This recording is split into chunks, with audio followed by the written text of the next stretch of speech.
Hi guys. So NFL.com did a list of the top 10 fastest quarterbacks in the NFL back in 2016.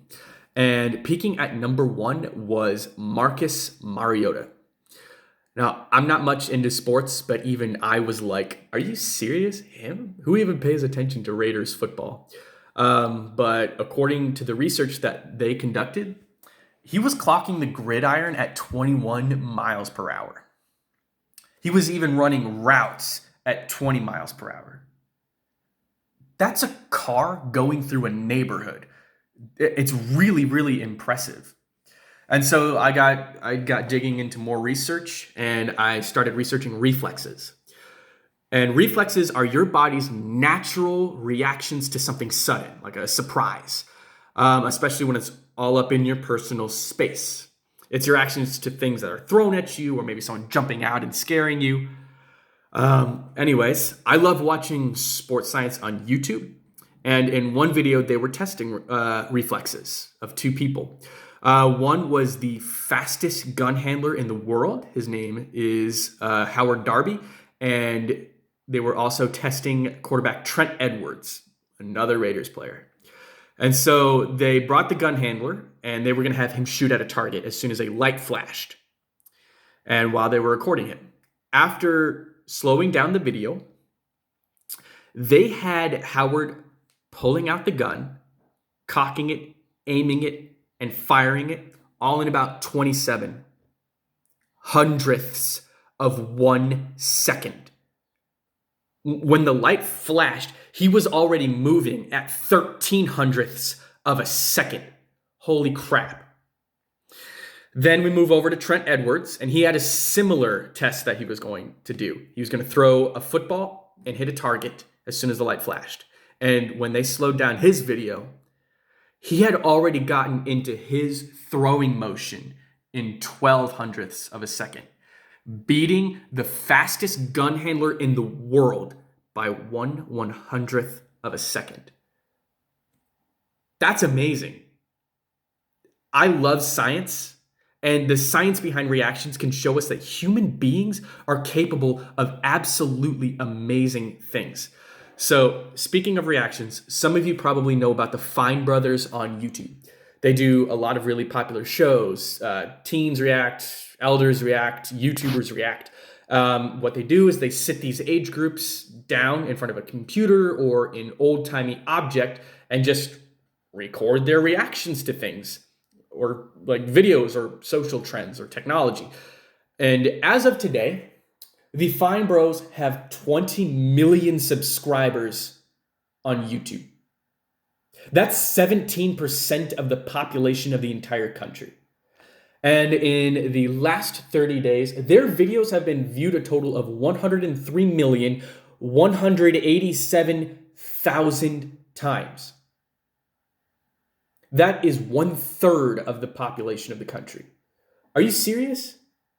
Some of my freshmen know how much things like this bother me. I've caught you guys watching videos of weird stuff in class. The chief among them being people just eating. Like the captions wouldn't even be on. You guys would just be watching a person eat. And that bothers me so much. I don't get it. But what I'm trying to get at is that there is a lot of stuff in the world that we are going to react to.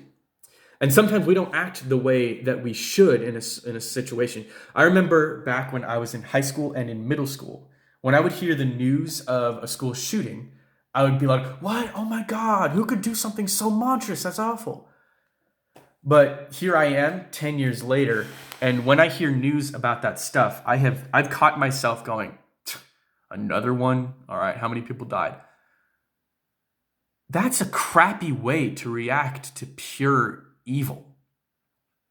But speaking of that, I wonder if you guys know another reaction show. This is on ABC and it's called What Would You Do?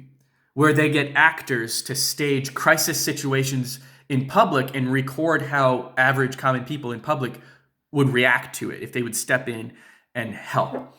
And in one episode, they dressed up a woman in very professional clothes, including a briefcase, and they just had her faint right there in the middle of the street. And it took an average of 4 seconds for what looked like the entire world's population to come rushing in and going, "Oh my gosh, are you okay? Do you need help? Do you need an ambulance? What can I do for you?" Which, I mean, good. Thank God for that. But the reaction of the people were not the same when they dressed up one of the crew as a homeless man and they had him do the same thing. People would walk around him, they would walk over him, and it took an average of 3 minutes just for someone to even go, "Yo, bro, you okay? You need something?" I binge on this show and I was disgusted when I saw those people reacting. I mean, the show is called What Would You Do for a Reason. But when we're going about our day, when we're in a hurry, we got to get to class, or maybe we got AirPods in, music up, we're talking to friends, why would any of us react any differently than those people did? Why should we assume that we would be the heroic person to come in and help in that situation? I mean, I'm guilty of this stuff. I've just been the passerby that watches and doesn't react, and I don't feel good about it. The truth is, we're human beings, and we're flawed. We're sinful. We aren't going to react to things in the right way. And that's what brings us to our reading for the day. And it's about another reaction. Luke 24, 1 through 9. But very early on Sunday morning, the women went out to the tomb, taking the spices that they had prepared. They found that the stone had been rolled away from the entrance. So they went in, but they didn't find the body of the Lord Jesus. As they stood there, puzzled, 2 men appeared before them, clothed in dazzling robes. The women were terrified and bowed with their faces to the ground. Then the men asked, "Why are you looking among the dead for someone who is alive? He isn't here. He is risen from the dead. Remember what he told you back in Galilee, that the Son of Man must be betrayed into the hands of sinful men and be crucified, and that he would rise again on the 3rd day." Then they remembered that he had said this, so they rushed back from the tomb to tell the 11 disciples and everyone else what had happened.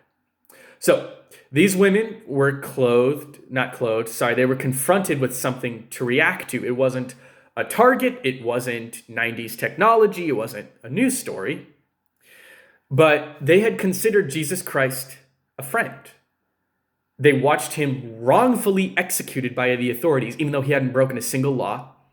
And they were going to his grave to pay their respects, to discover that it was empty.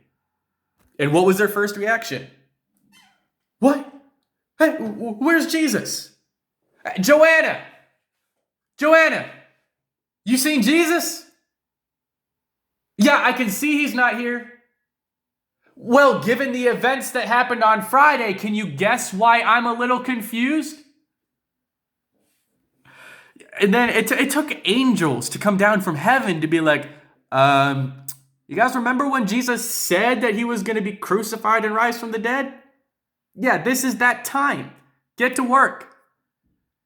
And so they ran right to the disciples and they told them the good news.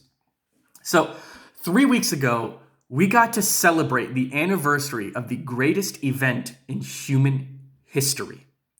The Son of God rose from the dead. That's amazing. How are we reacting to that? How are we reacting to that? We are not always going to react to things the way that we should. We are not always going to be impressed with the newest technology. Sometimes scary movies are going to make us laugh. And maybe sometimes my class puts you to sleep. But how are we reacting to the gospel news that Jesus Christ rose from death? How are your thoughts affected knowing that because Jesus conquered death, God has forgiven you of all the wrong things that you've done in your life? What emotions do you feel after hearing that a man had died and he rose from the dead? How is your body reacting to the fact that the God who made it loved you that much? There's a lot of things that we need to react to in this world. And I hope you're really excited about the fact that Jesus rose from the dead.